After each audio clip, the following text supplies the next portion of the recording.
by transcription. Colgate Dental Cream to clean your breath while you clean your teeth and help stop tooth decay. And Palmolive Shave Creams for a smoother, more comfortable way to shave bring you Our Miss Brooks, starring Eve Arden.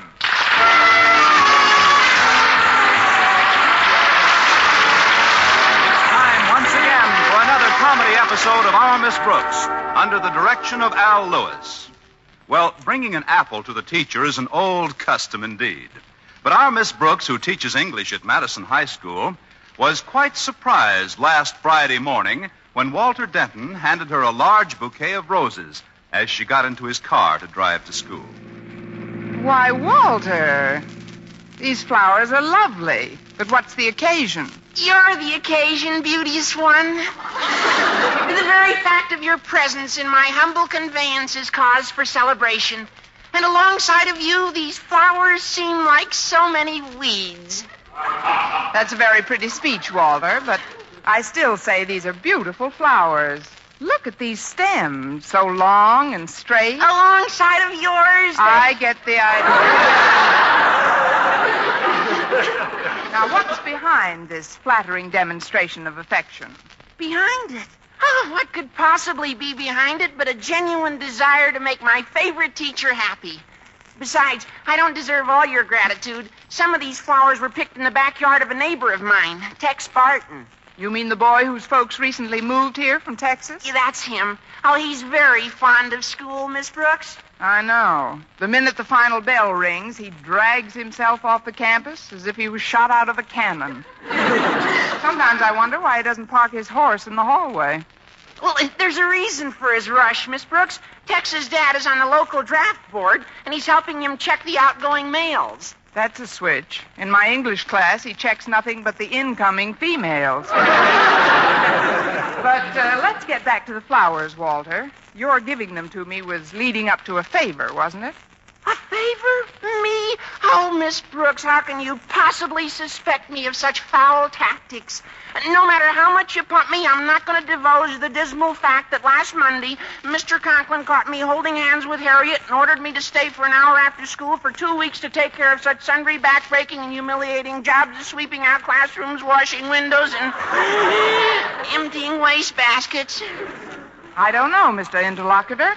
Why should you tell me that Mr. Conklin ordered you to stay for an hour after school for 2 weeks to take care of such sundry backbreaking and humiliating jobs as sweeping out classrooms, washing windows, and emptying wastebaskets?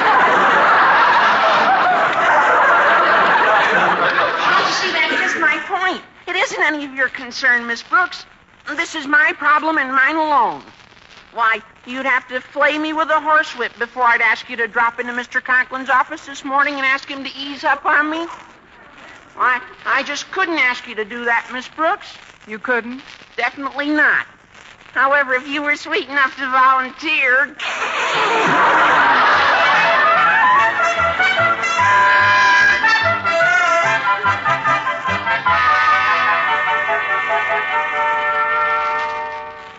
Have a seat, Miss Brooks. I'll be with you as soon as I get this fishing and hunting equipment unpacked. Well, that's quite an assortment, Mr. Conklin. This fishing tackle is the best money can buy. And look at this, Miss Brooks. Isn't this fly rod a beauty? Oh, it's perfect. Anybody that couldn't catch flies with that has no talent. The reason I came into your office... Presently, Miss Brooks, presently. I can hardly wait to try this stuff out at Crystal Lake over the weekend. I'm leaving right after school. $200 worth of sporting goods. And I could never have afforded it without consummating one of my shrewdest transactions this week. Would you like to hear about it, Miss Brooks? Well, frankly, I'll tell you. Do you remember the extra car I've had in my garage for, these many months? The bargain I told you I'd relinquish? You mean the 1928 Hupmobile? The same. Well, the other day I found a customer for it. That's the car you were going to show me when I was visiting you and Mrs. Conklin one afternoon, isn't it? Yes. Did I show it to you? No, it was too ill to accept visitors that day. Hardening of the crankshaft had set in. Well, confidentially, it has no motor, but I neglected to mention that fact to my customer. But what did you tell him? I merely informed him that I had misplaced the ignition key and that he may pick up the car this afternoon. By then, I'll be on my way to Crystal Lake with his check for $200 already in my pocket. But, Mr. Conklin, that doesn't sound very ethical to me. All's fair in business, Miss Brooks. Remember that. Now, I'd like to write my customer some sort of a cheer-up message and leave it pinned to the tow rope on the rear axle. But before I can write anything, you will have to walk over to the supply room and get me some stationery. I'm all out. Yes, sir, but first, may I say a word in behalf of Walter Denton? If it's a word that accurately describes him, it'll only serve to embarrass the both of us. Please, sir. He told me you gave him 2 weeks' detention for holding hands with your daughter. And you're displeased with my decision in this matter? Mr. Conklin, I don't mean to encroach upon your authority, but all I ask is, does the punishment fit the crime? Perhaps not, but that can be adjusted. Instead of 2 weeks' detention, I'll give him a month. A month picking up waste baskets and emptying them into an incinerator? I'm glad you reminded me. I want Denton to move the incinerator away from the fence. Fence? There's no fence near our incinerator. I'm glad you reminded me. Denton has always struck me as being the sort of boy who could build a first-rate fence. But, Mr. Conklin, how can Walter possibly find time to complete all these extra tasks? I see what you mean, Miss Brooks, and I do want to be fair about this matter. I tell you what, instead of a month, I'll extend his detention period to 6 weeks. Now, get that stationery and hurry back. Oh, but Mr. Conklin, please. Yes, sir. I'm sorry, Walter, but... Yeah, I know, Miss Brooks. With the transom open, I could hear the entire sickening conversation. Then you know that I tried. Yet my appreciation for your efforts is only exceeded by my gratitude that you came out when you did. Somehow I got the feeling that if you'd said 4 more words in my behalf, you'd have had me in the gas chamber. Well, cheer up, Walter. Maybe he'll relent before the 6 weeks are up. Well, I've got to... Wait a minute. Is there a circus on our campus? A circus? Of course not. Then why is that antelope coming down our hallway? Well, that's Tex Barton, Miss Brooks. Hi, Tex. Hi, Walter. Howdy, Miss Brooks. Howdy, stranger.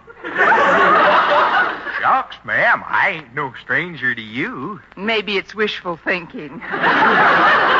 Tex, your pal Walter needs a bit of pepping up. He's pretty low this morning. Shucks, pard, that ain't no way to be. Well, I can't help it. Miss Brooks tried to get me out of a jam with Mr. Conklin, but it was no dice. Well, now, if a handsome critter like you couldn't soften the hombre, he must be dead set again, Walter. Forgive my boldness, ma'am, but you're as pretty as a Palomino mare eloping off to the barn when she gets a whiff of new mown hay.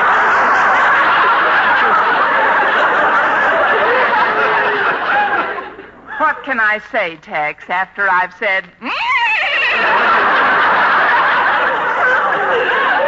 Well, you'll have to excuse me, kids. I've got to lope over to the supply room and get Mr. Conklin some writing paper. See you in class later on. Yeah, goodbye, Miss Brooks. Adios, mi chiquita. Say, Walter, would you keep these papers in your briefcase for me? I forgot mine. Oh, sure, Tex. Say, these are a bunch of blank induction notices, aren't they? Yeah, uh-huh. I got to bring them to my pa down to the draft board after school. Yeah, wait a minute. I've got an idea. If old Marblehead thinks he's going fishing at Crystal Lake while I do a lot of menial jobs around here, he's got another think coming. Now, where's that pen of mine? Here we are. Walter, what are you going to do? I've already done it. I wrote Mr. Conklin's name on this induction notice. Now we'll slip it under his door and beat it.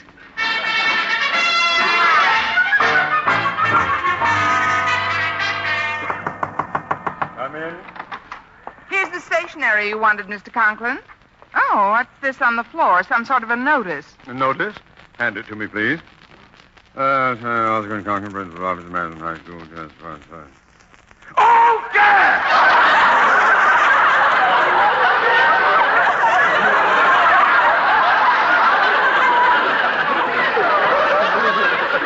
What does it say, Mr. Conklin? It says, greeting.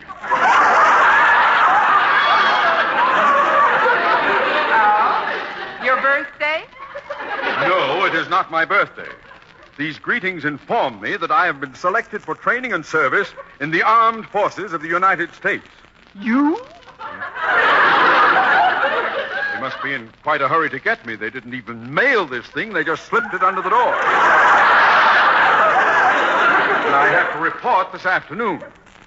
Well, this is it. Oh, now don't jump to conclusions, Mr. Conklin. At your age... There is no age limit for a good soldier, Miss Brooks. You forget I resigned my commission as a major in 1946. This notice makes it obvious the top brass wants me back. But, sir, if you were a major, why wouldn't they offer you a commission instead of inducting you as a private? Politics?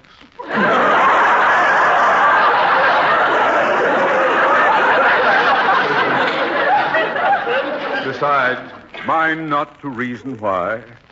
I'll miss my life here at Madison. No more meetings, no more books. No more teachers' dirty looks. I still can't believe that our military situation is so desperate that... Well, why should they want a high school principal? They always want efficient men in the armed forces, Miss Brooks. They just figured it's time old Coke and Crackers Conklin was back in harness, that's all. Coke and Crackers Conklin? An affectionate nickname the boys pinned on me for my lengthy tour of duty at the canteen snack bar. It looks like Eisenhower was right when he inspected our Indian wrestling team at the Elks Club in 1940. At that time, he shook hands with me and said, "Conklin, you've got a firm grip, the kind of a grip this country needs." General Eisenhower said that to you? It was Lieutenant Eisenhower then, Miss Brooks. Lieutenant in World War II?